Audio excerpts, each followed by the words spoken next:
함께 보실 하나님 말씀 로마서 16장 6절과 12절을 합독하겠습니다. 먼저 6절 합독합시다. 너희를 위하여 많이 수고한 마리아에게 문안하라. 12절을 같이 합독합니다. 주 안에서 수고한 두루베나와 두루보사에게 문안하라. 주 안에서 많이 수고하고 사랑하는 버시에게 문안하라. 아멘. 우리 좌우에 계신 분 서로 같이 인사하십시다. 복음 안에서 수고하십시다. 인사하십시다. 예, 다시 한 번 더요. 하나님의 은혜 받으시기 바랍니다. 인사합시다.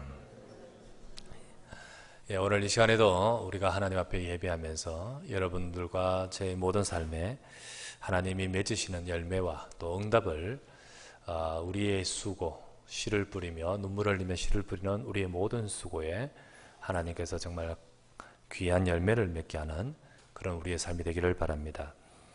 오늘 말씀을 갖고 주 안에서 많이 수고한 자들이라는 제목의 로마서 16장의 인물들 가운데 이 수고하는 인물이라고 바울이 표현했던 그들의 인물들을 생각하면서 우리 또한 복음 안에서 참 가치 있는 그런 수고가 저와 여러분에게 있어야 되겠습니다. 먼저 서론에서 한 가지 생각할 것은 우리가 평소에 믿는 자든 혹은 불신자든 간에 예사로 하는 말 중에 좀 이렇게 신앙생활에 관해서 좀 틀린 말이 있습니다. 이게 맞는 듯하고 얼핏 하지만은 예사로 하지만은 이 착각의 말이 있고 틀린 말이 있는 것을 몇 가지만 정리해서 한번 생각합니다. 그 첫 번째가 뭐냐면요. 첫 번째가 뭐냐면 이렇게 주로 말하죠. 우리 불신 현장에서 전도하다 보면 혹은 우리 주변의 사람들 가운데서 저 사람은 혹은 나는 전에는 잘 믿었는데 지금은 믿지 않는다. 이런 말이 있죠. 이런 말을 하는 사람이 있습니다. 전에는 잘 믿었는데 지금은 믿지 않다라고 표현하고 있습니다. 전에는 잘 믿었다. 근데 지금은 믿지 않는다. 과연 이것이 맞느냐? 사실은 전에 교회 잘 다니고 열심히 한 것이지 잘 믿은 것은 아닌 겁니다. 분명히 교회에 다니는 것과 예수님 믿는 것은 다른 차원입니다. 다른 차원의 말입니다. 예수님 믿을 때는 믿는 것은 구원의 신분이 되어져서 신분이 바뀌는 것입니다. 구원을 받게 되는 것이고요. 그리고 교회에 다니면서 열심히 하는 것은 열심히 할 수 있죠. 하는 것은 그것은 종교 생활로서 신분 자체가 바뀌는 것은 아닙니다. 그대로입니다. 그런데 사람들은 착각하기를 교회 열심히 다녔던 것을 잘 믿었던 것으로 생각합니다. 그런데 또 그렇게 알고 있는 신자도 있고 또 그렇게 신앙생활, 교회 종교생활 하다가 떠난 사람도 있습니다. 그렇기 때문에 이 가장 중요한 이게 복음과 이 종교라는 부분을 잘 모르고 이렇게 살아가는 경우가 많습니다. 그래서 신앙생활을 한다는 그 모든 것에서 제일 중요한 것이 무엇이냐? 그것이 바로 복음을 발견하고 예수님을 만나고 구원받는 것이 제일 중요하죠. 그러할 때 혹 그 사람이 교회를 못 나오고 있다 할지라도 그 사람의 신분 자체는 구원받은 신분이라 사실. 구원 속에서 하나님이 분명히 또 함께 하시고 이끄실 것이라는 사실. 이것이 무엇보다 중요하겠죠. 그래서 전에는 잘 믿었는데 지금 믿지 않는다. 이 말 속에는요. 열심히 했었는데 지금은 안 믿는다. 그러고 하면서 전에 열심히 했던 그것을 믿음으로 생각하는 경우가 많죠. 사실은 이게 일반적으로 그냥 쉽게 말하지만은 틀린 말입니다. 또 하나 한번 생각할 것은요. 예수 믿으니까 문제 왔다, 문제 생겼다라는 경우의 말을 하는 사람도 있습니다. 예수 믿으니까 문제 생겼습니까? 예수 믿으니까 문제가 왔다. 예수님 믿는 것은 축복입니다. 굉장히 큰 축복입니다. 그리고 예수님 믿는 순간에 이 축복 속으로 들어가는 것입니다. 신앙생활과 문제에 대한 부분인데요. 그런데 이 축복 속으로 들어가는데 이 부분을 사단이 역사합니다. 사단이 막습니다. 자기가 잡고 있던 그런 그자를 놓아주려고 하겠습니까? 그래서 때로는 예수님 믿는다고 하는데 문제가 막 터져버려요. 오히려 문제가 오기도 해요. 오히려 그 속에 가지고 있던 이 모든 문제들이요 한꺼번에 막 사단이 역사하면서 어려워지는 경우도 있습니다. 그래서 문제가 오기도 합니다. 하지만 분명한 것은 지금 어떤 어렵다 쉽다를 떠나서 예수님 믿으면 개인과 가정에 하나님은 그리스도 안에서 하나님은 축복하시는 겁니다. 축복이 임한다고 했습니다. 어느 정도 임하느냐? 도대체 우리에게 약속하시는 축복의 약속이 어느 정도까지냐? 내 개인이 복을 받는 것은 물론이거니와 요셉을 예를 든다면 요셉이 그 자리에 있기 때문에 그 일하고 있던 그 밭까지 복을 받는다. 밭까지. 밭에 있는 그 무, 밭에 있는 배추, 그까지 복을 내리실 정도라는 거죠. 여러분과 제가 예수님 믿고 언약을 잡았다는 것은 정말로 하나님의 큰 축복 속에 있다는 사실을 기억하셔야 됩니다. 그렇다면 예수님 믿는데 아무런 문제가 안 옵니까? 문제가 안 오냐? 문제가 오는 것처럼 보이기도 합니다. 하지만 문제처럼 보이지만은 우리가 착각하지 말고 알아야 될 것은 문제 뒤에 오는 축복. 문제를 통하여 하나님께서 정말로 그 속에 감추어진 축복. 우리는 이것을 볼 수 있어야 되는 겁니다. 로마서 8장 28절에 기록하기를 하나님의 우리가 알거니와 하나님을 사랑한 자 곧 그의 뜻대로 부르심을 입은 자들에게는 모든 것이 합력하여 선을 이루신다 했죠. 다 이 모든 것들 다 속에 하나님이 선하신 계획과 뜻이 있어서 선을 이루신다는 겁니다. 그렇죠. 그러니까요, 요셉이 감옥 간 것이 문제가 아니라는 거죠. 물론 지금 현실은요, 어려워지고 힘들고 그렇습니다. 아니, 언약 잡고 복을 받았다면 감옥 안 가야 되죠 라고 단편적으로 생각하는 것은 너무 얄팍한 생각이죠. 정말 하나님은 우리의 삶에 그리스도의 언약 가지고 있는 저와 여러분들의 삶을 통하여 축복하시는데 그 모든 과정 속에 감옥처럼 보이는 상황이 있다 할지라도 그 속에서 하나님의 더 크고 놀라운 계획이 이루어진다는 사실입니다. 그래서 우리가 알다시피 감옥의 감으로 중요한 만남을 통하여 총리로 이르는 일들이 일련의 과정 아니겠습니까? 이것을 모른 채 그냥 단편적으로 예사롭게 말하면서 이렇게 착각하는 경우가 많습니다. 또 하나를 또 생각한다면 신앙생활은 믿는 것이 중요하지 봉사하는 것이나 이런 행위적인 것, 수고하는 이런 것은 이것보다 믿는 것이 중요하다고 말하는 경우가 있습니다. 예, 맞습니다. 구원의 입장에서는요, 구원은 반드시 믿음이지 행위를 가지고 구원받는 건 절대 없습니다. 구원은 반드시 믿음입니다. 믿을 때 구원받습니다. 그러다 보니까 행위면이 약화되는 거예요. 행위면이 조금 약한 게 되는 경향이 있습니다. 그러나 그 믿음이란 것은 믿음이란 것은 행위를 빠지고 나온 믿음은 온전하지 못하다고 성경은 말하고 있습니다.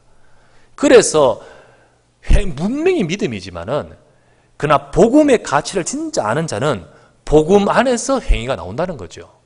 복음을 진짜 아는 자는 복음 안에서 수고가 나오고 오늘 수고에 대한 메시지인데요. 복음 안에서 봉사가 나오고 복음 안에서 그 일을 하게 되는 거예요. 그런데 그것을 하나님은 더더욱 또한 축복하신다는 거죠. 마태복음 10장 42절 말씀에 기록하기를 누구든지 제자의 이름으로 이 작은 자 중 하나에게 냉수 한 그릇이라도 주는 자는 냉수 한 그릇 정말로 보잘것없지만 그것이라도 주는 자는 내가 진실로 너희에게 이르노니 그 사람이 결단코 상을 잃지 않으리라. 우리가 믿음 안에서 복음 안에서 하는 모든 수고를 하나님은 축복하신다. 그것을 하나님은 귀히 보신다는 겁니다. 그래서요, 하나님은 이 자체를 기뻐하시기 때문에 불신자라 할지라도 부지 중에 자기도 모르는 사이에 자기는 뭐 자기의 본인의 생각과 뭐 일과 업과 이걸 가지고 살겠죠. 근데 그것을 두고 살아가는데 이게 복음을 위해 심부름하는 자리에서 하게 될 때 하나님은 그 자체도 축복하시는 겁니다. 그 자체도 축복하셔요. 왜냐하면 자기는 복음 위에 산다라는 것은 아니었지만은 그러나 자기도 모르게 부지 중에 그런 역할을 하는 자리에서 서서 하다 보면 하나님은 그것조차도 복음이 귀하기 때문에 축복하십니다. 그러나 반대로 신자인데 우리가 복음 안에서 축복받은 자인데 문제는 뭐냐면 전혀 복음과 반대되는 곳에서 서서 그런 복음 증가되는 모든 정말 하나님의 계획에 반대되는 역할을 하고 있다. 그거는 어마어마하게 어리석은 거예요. 그러다 보면요, 그는 구원은 분명히 받은 것이 분명한데 이 땅에서 살아가는 동안 실패하는 거예요. 축복을 누리지 못하는 거예요. 하나님의 크고 놀라운 축복을 받지 못해요. 그래서 저와 여러분들이 복음 안에서의 믿음과 더불어 복음 안에서의 그 수고와 그 역할이 굉장히 중요하다. 이것을 사실은 사람들이 특별히 믿음만이 강조된다라고 말하는 것은 조금 아는 사람이죠. 아는데 확실하게 모르는 거예요. 정말 그리스도 안에서의 수고가 얼마나 귀한지를 모릅니다. 그러면 수고에 대해서 한 가지 더 착각, 예사라는 말 중에 우리가 말은 표현 안 하더라도 생각으로 착각하고 있는 한 가지만 더 표현한다면, 교회와 세계복음화를 위해서 수고하고 싶어도 힘 있는 자가 하지, 좀 힘 있는 사람이 하지, 힘 없는 사람인 나 같은, 또 우리 같은 어떤 사람은 과연 될까? 라는 생각으로 말은 안 하겠지만 또 그런 착각을 할 수 있습니다. 과연 그럴까요? 얼핏 보면 그렇게 보입니다. 왜요? 힘이 있으니까, 재력이 있으니까, 능력이 있으니까 더욱더 힘있게 하는 것처럼 보입니다. 하지만 이 생각은요, 완전히 세상적 관점만으로만 보고 있는 거예요. 세상적 관점으로 하나님을 딱 배제한 채만 보고 있는 거죠. 하나님은 힘 있는 자의 힘을 쓰셔야만 할 만큼 약하신 분이냐? 그런 분입니까? 아니지요. 우리가 이런 모양으로도 하나님은 쓰시되, 또 힘없다고 해서 그 사람은 쓰시는 것이 아니고 그 속에서도 하나님의 손에 잡히면 그것 또한 크게 귀하게 쓰시는 거예요. 오늘 우리가 보는 지금 로마서 10장은 정말 유력한 자, 힘 있는 자도 있습니다. 물질적으로도 재력 있는 자가 있고 또 높은 위치에 서 있는 그런 자도 있습니다. 읽어보면 이제 앞으로 계속 나오죠. 그러나 반대로 무명의 사람도 있는 거예요. 정말 무명의 사람도 있습니다. 오늘 읽었던 내용의 사람들은요, 아마도 그런 인물들이 일 것 같습니다. 오늘 읽었던 사람의 마리아, 그리고 두루베나, 두루보사, 버시, 이런 사람들 잘 듣지도 잘 못했던 나이인데 마리아는 많이 들었죠. 이들이 연약한 것 같지만 이들의 작은 수고를 통해서 사실은 하나님은 크게 역사하시는 겁니다. 그래서 우리는 이런 착각을, 이런 생각을 은연중에도 가지고 있어는 아니 되는 거죠. 오늘도 저와 여러분들이 비록 부족하고 연약하다 할지라도 정말로 내가 그리스도의 복음 안에서 하는 수고를 주님 귀히 여기시고, 그리고 또 내가 부족하지만은 내가 하는 그 수고를 통해 하나님은 중요한 일을 이루신다는 사실을 기억하시길 바랍니다. 정말로 이 일은 저 장로님 같은 저런 힘 있는 분들이 하지, 믿음 좋은 분들이 하지, 그렇지 않습니다. 여러분들이 정말 마음을 담고 작은 일에도 그 참여되는 그 자체가 소중하고 기뻐하시는 겁니다. 그래서 오늘 이 시간 이 말씀을 통해서 다시 한번 생각을 딱 바꾸시고, 전혀 나는 때가 아니다, 혹은 나는 조금 그런 생각을 드는 사람들 전혀 바꾸시고, 정말 복음 안에서 내 인생도 하나님 앞에 값지게 쓰임받는 그런 역할과 수고를 할 수 있는 그런 모두가 되시기를 주의 이름으로 부탁합니다. 자, 그렇다면 여러분과 제가요, 우리도 하나님 보시기에 그런 귀한 수고, 오늘 보았듯이 주 안에서 많이 수고한 자들이라고 했는데, 그런 수고로 열매 맺는 인생이 되기 위해서 우리는 오늘 이 말씀을 갖고 우리가 또 응답받기를 바랍니다. 첫 번째 생각할 것은, 먼저 생각하고 먼저 알아야 될 것은, 모든 사람의 삶은 수고와 고통으로 가득 차 있다는 사실을 기억하십시오. 실제로 이 땅의 삶은요, 수고와 고통으로 가득 차 있습니다. 우리 모두는 세상을 살아가면서 수고를 할 수밖에 없는 인생입니다. 수고는, 이 수고란 말이 바로 노고를 말하는 것이고, 일에 힘쓰고 힘들이는 것인데, 일에 힘쓰고 힘들이지 않고 어떻게 살 수 있습니까? 어떻게 일에 힘쓰지 않고 정말로 살 수 있습니까? 공부조차도 사실은 나중에, 지금 아이들이 공부가 너무 힘들다 하지만은요, 살아가다 보면 정말 그때가 제일 쉬웠다라는 생각을 가지게 되는데, 그때는 모르니까 너무너무 안타깝지요. 근데 그 공부도 왕도가 없죠, 그죠? 왕도가 없다고 했습니다. 공부도 첩경이 없다고 했어요. 정말로 모든 일에서는 일의 힘씀과 애씀이 있어야 됩니다. 우리가 살면서 이러한 수고가 없이는 살아갈 수 없습니다. 그런데 이 수고에는요, 땀 흘림과 그리고 거기서 오는 수확에 대한 기쁨도 있지만은, 사람이 살아가는 이 땅의 수고 속에는요, 다른 이면에는 고통이 있고 절망이 있고, 그리고 또한 그것을 두고 분쟁도 있는 것이 이 땅의 삶입니다. 이 땅의 삶은 이게 왜 이렇게 되었습니까? 이러한 수고로움의, 인생의 수고로움의 첫 시작은 어디서부터 시작되었습니까? 잘 아시다시피요, 원래는 그렇지 않았잖아요. 창세기 1장 27절 28절에 하나님께서 우리에게 주신 축복은요, 처음부터 수고가 아니고 누림이었습니다. 하나님은 우리를 통하여 정복이라는 축복을 주었습니다. 창세기 1장 27절에 하나님께서 우리 인생을 창조하실 때, 하나님의 형상으로 창조하실 때 하나님이 함께 하셨습니다. 우리 인간은 하나님과 함께 하면서 하나님이 주신 축복 속에서 살아가던 그런 인생이었지 않습니까?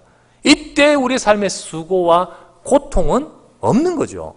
수고와 고통이란 것은 우리 인생의 것이 아니었습니다. 그렇지 않습니까? 지금도 마찬가지예요. 지금도요.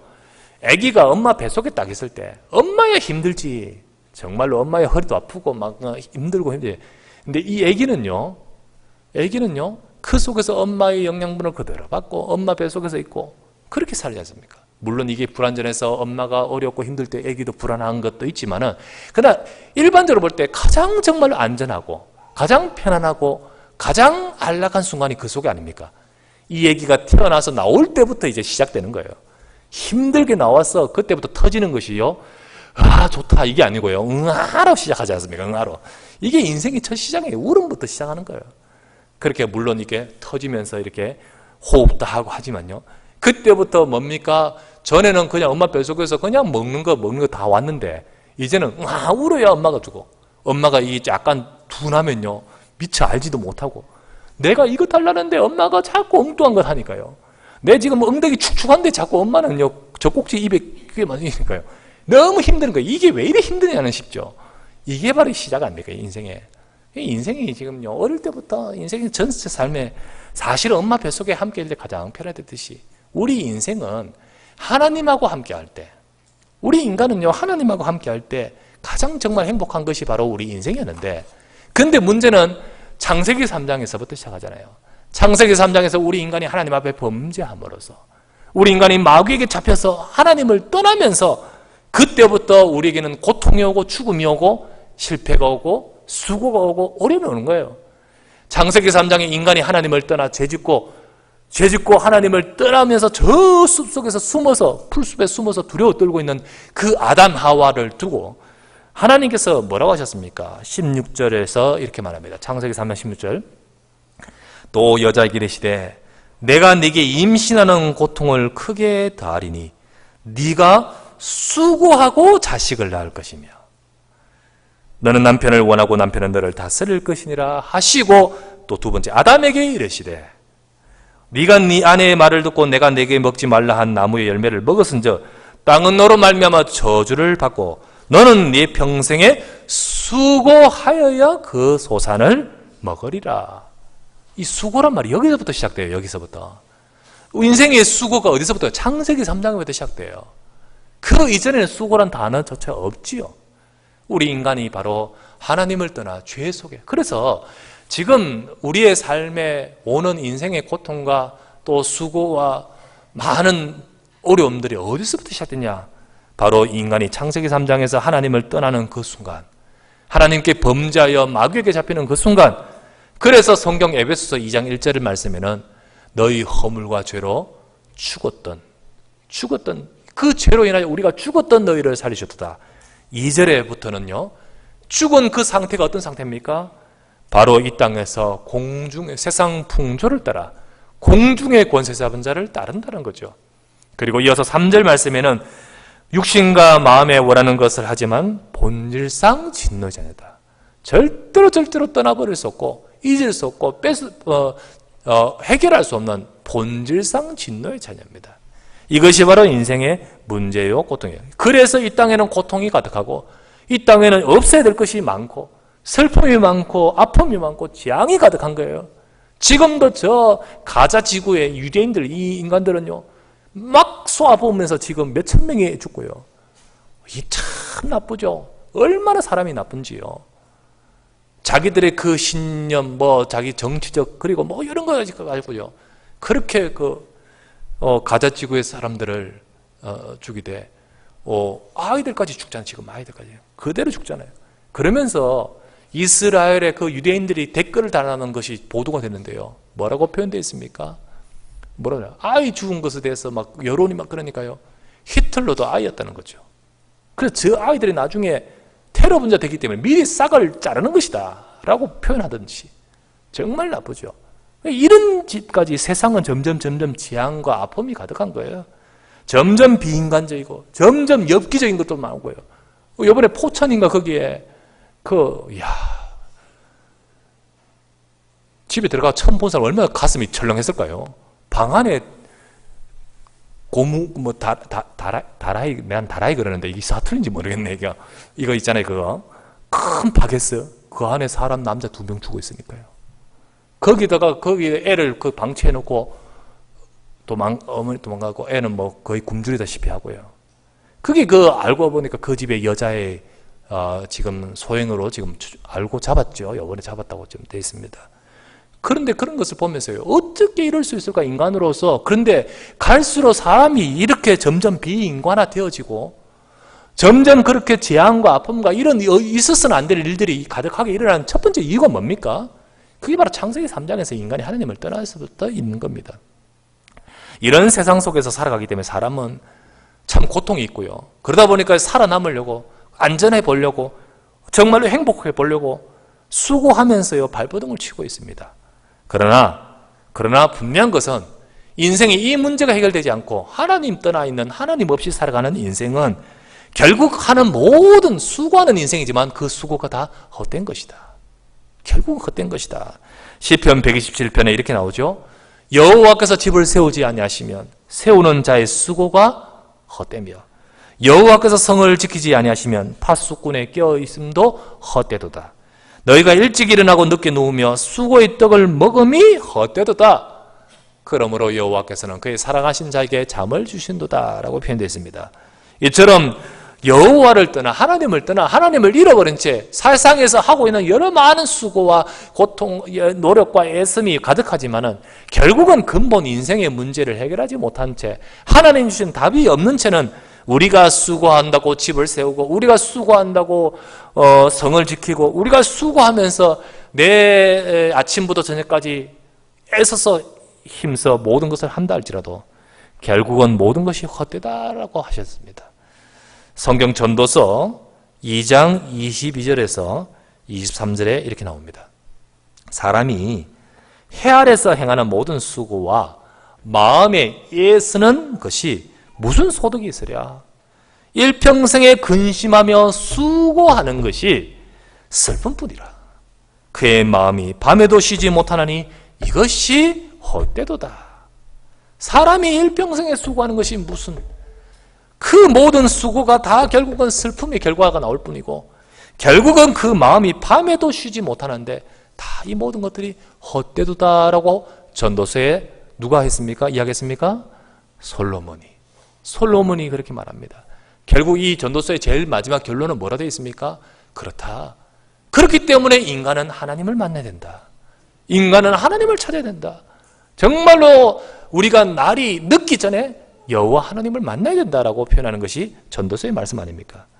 그렇습니다. 인생은요, 우리 속에서 가지고 있는 그 어떤 것으로도 우리에게 답이 될 수 없고 해결이 될 수 없고 정말로 우리 인생의 수고에서 벗어날 수가 없는 거예요.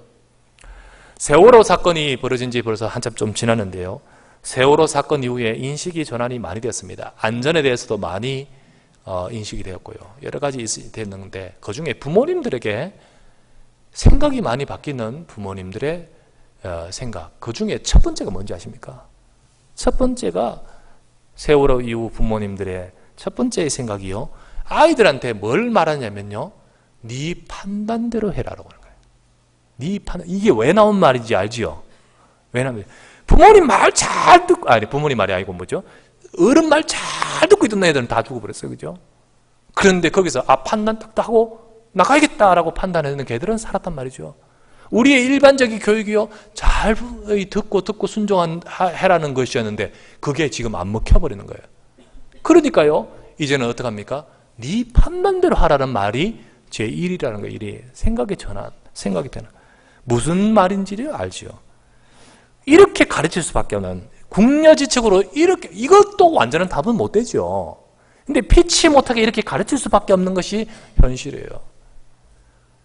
세월호 같은 인생이 정말로 파선하는 것 같은, 좌초되는 것 같은 인생의 문제 속에서 과연 이것조차도 진정한 답이 되겠습니까? 어쩔 수 없이 지금 말하는 것이지요. 그 어떤 것도 삶의 해답이 될 수가 없는 거예요. 삶의 해답이 될 수. 우리 인생이 가지고 있는 수고와 고통 속에서 진정한 해답이 우리에게 찾을 수 없습니다. 국료지식으로 그렇게 말할 뿐이지 진정한 해답은 아니란 거죠. 그렇다면 두 번째입니다. 우리에게 주시는 중요한 말씀은 이 수고와 고통에 있는 사람을 건지시기 위해서 하나님께서 오신 거 알겠습니까? 이 수고와 고통을 있는 사람을 건지시기 위해서 그리스도께서 오신 거예요. 이 땅에서 사는 동안 인생의 수고와 인생의 고통은 절대 끝나지 않습니다. 해가 뜨고 해가 지고 철이 들어오고 한 해가 지나가는 인생이 계속 반복되면서도 과학이 발달하고 아무리 세상이 발달해도 인간의 근본 문제인 죄는 해결할 수 없고 인간을 쌓고 있는 사단에게서 벗어날 수 없고 인간이 하나님을 만나게 하지 못하기 때문에 그렇기 때문에 이 땅에서 들어온 수고와 고통의 인생의 문제는 절대로 해결할 수 없는 것이 우리 인생입니다. 자, 그렇기 때문에 이러한 인생의 수고와 고통에서 우리를 건지시기 위해서 처음부터 하나님 아시죠? 하나님 아시죠? 이런 수고와 인간의 고통에서 우리를 건지시기 위해서 처음부터 주신 약속이 바로 무엇입니까? 그리스도의 약속입니다. 하나님은 하다 보니까 대책을 세우겠다고 해서 되는 것이 아니고 처음부터 일방적으로 주신 약속이 그리스도입니다. 그리스도입니다. 그리스도 안에서만이 인생의 문제를 해결할 수 있습니다. 그분이 바로 예수님이십니다. 예수님께서 오셔서 이렇게 말씀하셨습니다. 마태복음 11장 28절 말씀에 수고하고 무거운 짐자들아 다 내게로 오라 내가 너희를 쉬게 하리라. 인생이 버거운 무거운 짐을 절대로 벗을 수 없는 무거운 짐을 지고 있는 수고하고 무거운 짐진 자들아 인생을 두고 하는 말이죠. 지금 길 가고 짐 지고 있는 짐 끌고 들고 가는 사람을 말하는 것이 아니고요. 인생을 두고 하는 말이죠. 수고하고 무거운 짐진 자들아 다 내게로 오라 내가 너희를 쉬게 하리라. 예수님이 우리 인생의 무거운 짐을 해결하시기 위해서 수고하고 무거운 짐진 자들아 28절 말씀에 29절에 뭐라 나온지 아십니까?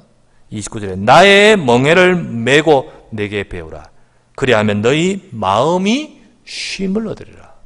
쉼이란 단어가 참 좋죠. 그래서 뭐 자주 쓰는 쉼 한자지만은요 참 편안한 단어입니다. 진정한 쉼은 어디 있습니까? 그리스도 안에 있습니다. 진정한 쉼은요 너희 마음이 쉼을 얻으리라. 여기서 이렇게 말합니다. 나의 멍에를 메라 했습니다. 아니 우리의 짐을 수고와 무거운 짐자라 다 내가 너희를 쉬게 하리라 하셨는데 또 짐 나의 멍에를 메라는 말이 무슨 말입니까?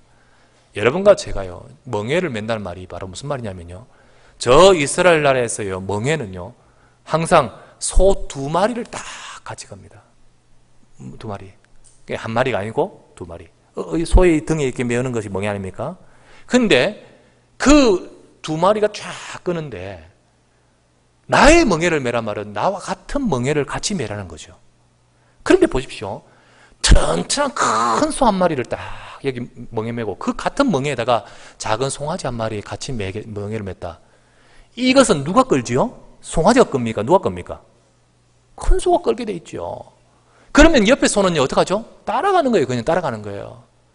예수님이 내 인생의 멍에를 같이 맸다는 말은 내가 주님과 함께 간단 말이에요. 내가 주님과 함께 갈 때 내가 끕니까? 누가 끕니까? 주님이 끈다는 거예요. 여러분과 제 인생이 진정한 쉼은요 내 인생을 주님이 책임진다는 거예요. 우리가 아침에 수고하며 아침부터 저녁까지 수고떡을 먹으며 밤잠도 자지 않고 우리가 바둥바둥 걸어도 하나님이 하시지 않으면 안 되는 거예요. 하지만 하나님이 나와 함께 하셔서 멍에를 메고 따라갈 때 우리 마음은 쉼을 얻을 줄 믿습니다.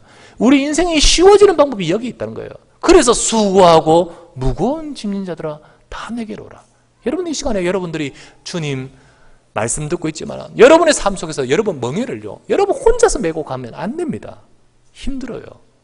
주님 나와 함께 하시고 이 모든 것에도 주님이 인도하시는 줄 믿습니다. 이것이 바로 주님의 말씀 아닙니까? 예수님은 그리스도로 오셨습니다. 내 죄를 해결하시고 나를 붙드는 사단의 권세를 꺼뜨리시고 하나님을 떠나 있던 우리 인생을 하나님을 만나는 길을 여신 해결하신 분이 그리스도이십니다. 고통 중에 있는 어떤 사람도 정말로 버거움 중에 있는 그 고통의 문제가 절대로 우리 인생은 스스로를 해결할 수 없을 때 그리스도께서 오셨기에 이 그리스도 앞에 나가서 우리가 우리의 무거운 짐을 주님께 맡길 때, 예수 그리스도 나가서 그 언약을 붙들 때 우리의 고통은 내 고통이 아니고 주께서는 그 모든 것을 통하여 우리의 마음에 진정한 쉼과 은혜를 허락하실 줄 믿습니다. 우리가 이 사실을 누려야 돼요. 찬송가 272장에 보면 이런 찬송이에요. 고통의 멍에 벗으려고 누구께로 나옵니다? 예수께로 나옵니다. 자유와 기쁨 얻으려고 주께로 옵니다. 슬프던 마음 힘을 얻고 이 땅의 풍파 잔잔하니. 찬송가 272장 우리 1절 2절만 한번 찬양을 같이 한번 가사를 생각하면서 4절까지인데 2절만 같이 한번 불러봅시다. 272장.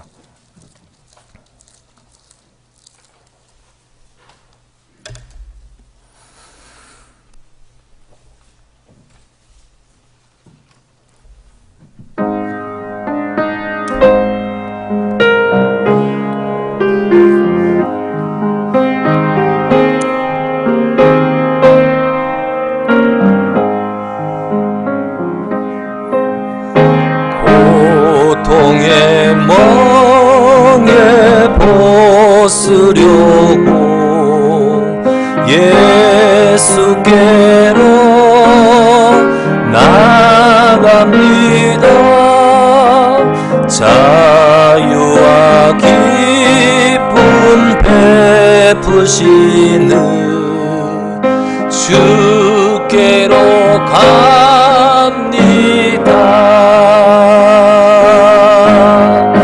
병든 내 몸이 튼튼하고 빈궁한 삶이 부해지며 죄악을 벗어버리려고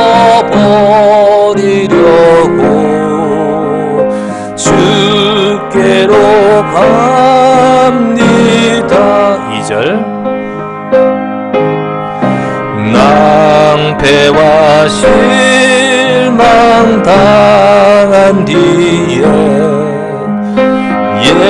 예수께로 나갑니다. 십자가 은혜 받으려고 주께로 갑니다.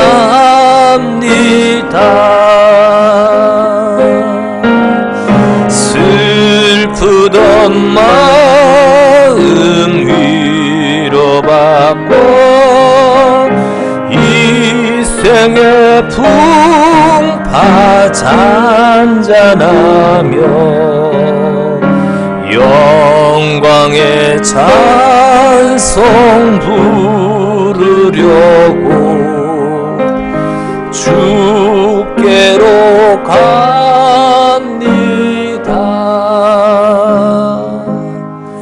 이 자리에 계신 저와 여러분들, 우리의 모든 수고와 우리의 모든 고통의 모든 것들을 주님이 담당하셨다.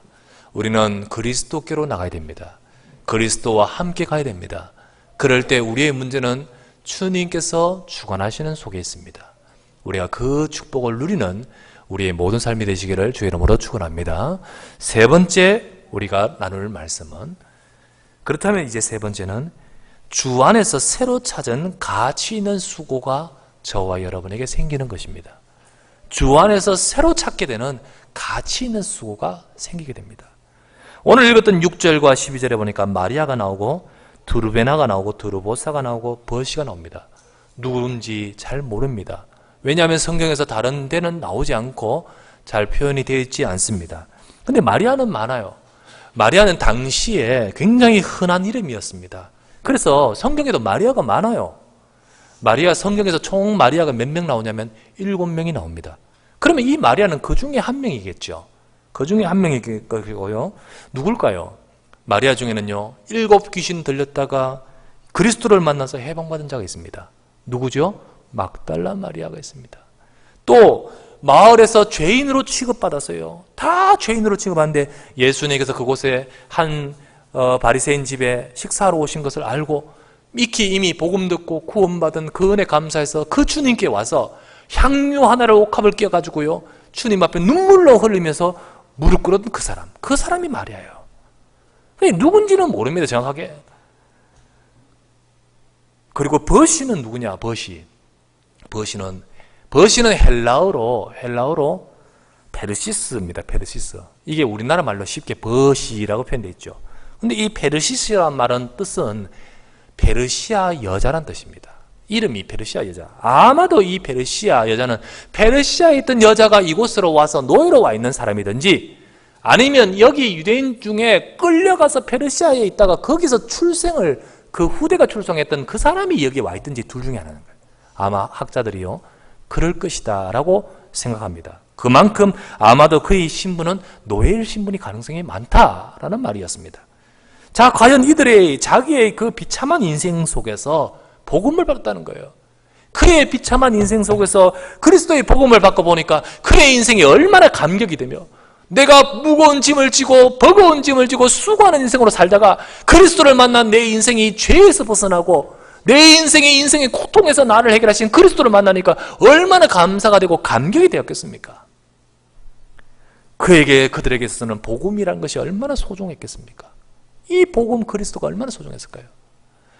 여러분에게는 이 복음이 어떤 가치가 있습니까? 여러분에게는 과연 이 복음이 정말 이렇게 감격이 될 그런 가치 있는 것입니까? 가치 있는 것입니까? 이 6절과 12절에 나온 이들의 인물들, 이들은요, 그렇게 이 복음이 감사하기 때문에 이들은 이제부터, 그 이후부터는 살기 위해서 마지못해 억지로 끌려가는 수고가 아니라 복음을 위한 수고를 하게 되는 겁니다. 지금까지는 억지로 어쩔 수 없이 내가 처한 자리에서 고통 속에서 수고했던 인생이었다면, 이제는요, 그리스도를 만나고 보니까 내 인생이 정말 해야 될 것이 무엇인지를 발견하여 새로운 가치 있는 수고를 함으로써 복음을 위한 수고를 하게 되는 것입니다. 전에는 멸망 속에서 했던 헛된 수고였는데, 이제는 그 수고가 아니라 이제는 세상을 살리는 복음을 위한 수고를 하게 되는 것입니다.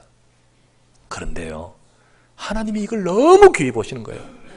성경 고린도전서 15장 58절 말씀에, 그러므로 내 사랑하는 형제들아, 견신하며 흔들리지 말고 항상 주의 일에 더욱 힘쓰는 자들이 되라. 이는 너희 수고가 주 안에서 헛되지 않을 줄을 알미니라. 하나님은 이것을 귀히 보시고 그 수고 속에서 열매와 응답을 주십니다. 비록 이들은 힘없는 이들이었고 무명의 이들이었지만은, 사실은요, 그들이 무슨 힘이 있습니까? 아무것도 할 수 없는 그들이 연약한 자들이었지만은, 그러나 이 중심과 이 속에서 나온, 정말 오늘 보았던 6절과 12절 보니까요, 주 안에서 많이 수고한, 우리가요, 시대가 세태가요, 수고하는 것을 싫어하는 시대입니다. 더더욱 정말로 좀 편안하게, 신앙생활 자체도요, 편안하게 하고 싶지, 좀 땀 흘리고 내가 수고하는 것 자체가요, 싫어하는 시대에, 좀 기피하는 시대가 되었습니다. 이게 오늘날 시대의 어쩔 수 없는 흐름인 것 같아요. 그러나 흐름은 그렇다 하더라도, 분위기는 그렇다 하더라도, 진짜 이 복음 안에 이 축복을 아는 자는요, 어디 됩니까? 주 안에서 많이 수고한 자들, 하나님은 이들의 힘없지만은, 연약하지만 이들의 복음을 위한 그 수고를 통하여 하나님은 로마 복음화의 역사를 이루셔 갔다는 것입니다. 오늘도 주님은 지금도 역사하고 계시고, 오늘도 주님은요, 정말로 지금도 세상 살리는 일을 위하여 하나님은 역사하고 계시는데, 우리 정말로 작은 수고 같지만은 교회를 위하고 렘넌트를 위하고, 그리고 각 분야에서 현장에서 정말로 이 모양 저 모양으로 땀 흘리며 수고하고 캠프하고 하는 이 모든 수고, 사실은요, 하나님 보시기에 그걸 통해 역사하신다는 거예요. 우리가 주일 오후에 캠프하자 해서 캠프하는데요, 사실 캠프하는데 온종일 예배드리고 나서요, 더운데 그 나가기 너무 사실 쉽지 않잖아요. 그런데 그 발걸음을 통하여 그 시간에는 내가 뭐 큰 역사가 안 일어난다 할지라도 그거를 통해 하나님은 이 지역에 역사하신다는 거예요. 그런데 대부분이 다 편히 좀 쉬고 싶다, 빨리 가고 싶다, 빨리 쉬고 싶다라는 마음이 들게 마련이지요. 하지만 정말 내가 이 복음 안에서 이 은혜를 알 때 우리는 그것조차도 귀하게 헌신할 줄 믿습니다. 우리 이런 수고, 이런 값지고 놀라운 이런 수고. 결론을 맺습니다. 우리가 이 세상에서 열심히 일하고 수고하고 있습니다. 누구나 다 하고 있습니다. 그러나 꼭 기억하십시오. 하나님 없이 하는 모든 수고는 사실은 헛된 것이다. 사실은 헛된 것이다. 그러면 일하지 말란 말이냐? 그게 아니죠. 하나님이 함께 하시는 수고를 하시라. 하나님이 기뻐하시고 그 축복 속에서 쓰임받는 일하시고 노력하시고 우리 모든 또 봉사도 하셔야겠습니다. 시편 127편 1절에서 2절 말씀 다시 보면 여호와께서 집을 세우셔야 됩니다. 여호와께서 내 성을 지키셔야 합니다. 여호와께서 내가 아침부터 일찍이 눕고 늦게까지 누우면서까지 했던 모든 수고를 헛되지 않도록 축복하셔야 됩니다. 여호와께서 우리의 태의 열매를 세우셔야 됩니다. 그렇게 하셔야 됩니다. 여호와께서 축복하시고 기뻐하시는 수고가 되기를 바랍니다. 전도와 선교를 위한 수고, 복음을 위한 수고, 교회를 위해 많이 수고한 바로 오늘 나왔던 그들처럼 여러분들이 그렇게 우리가 복음 때문에 그런 가치 있는 것을 품고 열심히 일하고 돈 벌고 또 우리가 노력도 하고 최선을 다할 때 하나님은 그때 우리의 수고를 헛되지 않게 집을 세우시고 성을 지켜주시고 수고의 떡을 먹고 한 모든 일이 열매를 맺도록 만드실 것입니다. 그래서 오늘 이 시간에 진정으로 여러분과 제가 하나님께서 보시는 주 안에서 가장 귀하게 많이 수고한 그런 초대교회 인물들처럼 하나님 앞에 귀하게 쓰임받는 그런 수고하는 인물들 되시기를 우리 주 예수 그리스도 이름으로 축원합니다. 기도합시다. 하나님 감사합니다. 오늘도 주의 사랑하는 종들이 다 함께 모여 예배하며 주의 말씀 앞에 섭니다. 우리를 위하여 우리에게 약속하신 대로 주 안에서 많이 수고한 저 초대교회 아버지 약속을 주신 그 말씀대로 우리가 또한 아버지 하나님 우리에게 주신 복음을 따라 은혜를 따라 정말 값지게 하나님 앞에 그렇게 쓰임받는 우리 인생 되기를 원합니다. 주님이여 우리의 수고를 헛되게 하지 않도록 주님이 함께 하시고 우리의 모든 것을 통하여 하나님이 하나님의 뜻을 이루는 데 쓰임받도록 우리의 삶을 이끌어 주옵시고 그래서 아버지 하나님 저 두루베나 두루보사 버시 마리아처럼 저들의 수고를 통하여 로마 복음화 이루듯이 우리가 정말 세계 복음화 전도 선교 속에 그렇게 값지게 쓰임받을 수 있도록 주여 우리 인생을 인도하여 주시옵소서. 우리 교회를 위해서 아버지 하나님이여 우리 요소요소에 참 수고하시는 귀한 분들이 참 많이 있습니다. 그것을 통해서 우리 렘넌트들이 살고 교회가 움직이고 현장의 전도가 되고 하나님 이 종이 힘을 얻어 또 사역하게 하심을 감사합니다. 주여 우리 귀한 우리 모든 수고하는 종들의 모든 삶을 축복하여 주옵시고 또 이러한 일꾼들과 제자들이 요소요소에서 헌신할 때 하나님 저들의 모든 삶을 책임지시고 축복하여 주시옵소서. 정말로 나를 부르사 복음 안에 이 축복 주신 은혜에 감사하며 하나님 앞에 땀 흘리며 복음 위에 헌신할 수 있는 우리 모든 수고하는 종들 되도록 인도하여 주시옵소서. 우리 구주 예수 그리스도 이름으로 감사하며 기도드리옵나이다. 아멘.